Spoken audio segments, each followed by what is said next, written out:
औज़ुबिल्लाहिमिनश्शैतानिर्रजीम बिस्मिल्लाहिर्रहमानिर्रहीम। नाज़रीन इकराम, हज्जाज बिन यूसुफ ने हजरत हसन बसरी रहमतुल्लाह को कत्ल करने का इरादा किया और इस पर अमल करने के लिए अपने कारिंदों को भेजा कि जाओ और हजरत हसन बसरी को तलाश करके उन्हें कत्ल कर दो।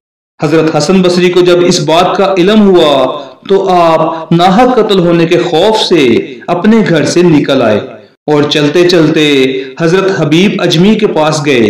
हजरत हबीब अजमी ने सलाम अर्ज किया और पूछा, ए अमामुल मुस्लिमीन, आप बड़े परेशान दिखाई दे रहे हैं। आपने सारी बात उन्हें बताई और कहा कि मुझे कोई ऐसी जगह बताएं जहां इस जालिम के करिंदे मुझे तलाश न कर सकें।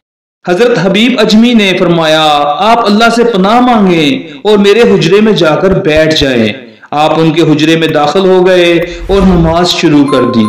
इतने में हज्जाज के करिंदे वहां आ गए और हजरत हबीब अजमी से पूछा, आपने हजरत हसन बसरी को तो नहीं देखा?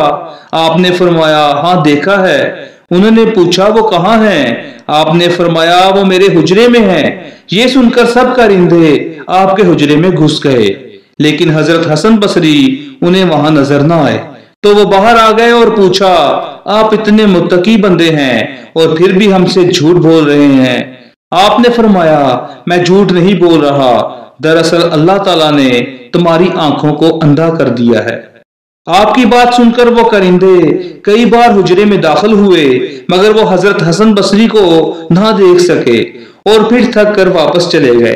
उनके चले जाने के बाद हजरत हसन बसरी हुजरे से बाहर निकले और कहा कि ए अल्लाह के हबीब, आपने उन्हें मेरे बारे में क्यों बता दिया, हालांकि वो सब मेरे खून के प्यासे थे।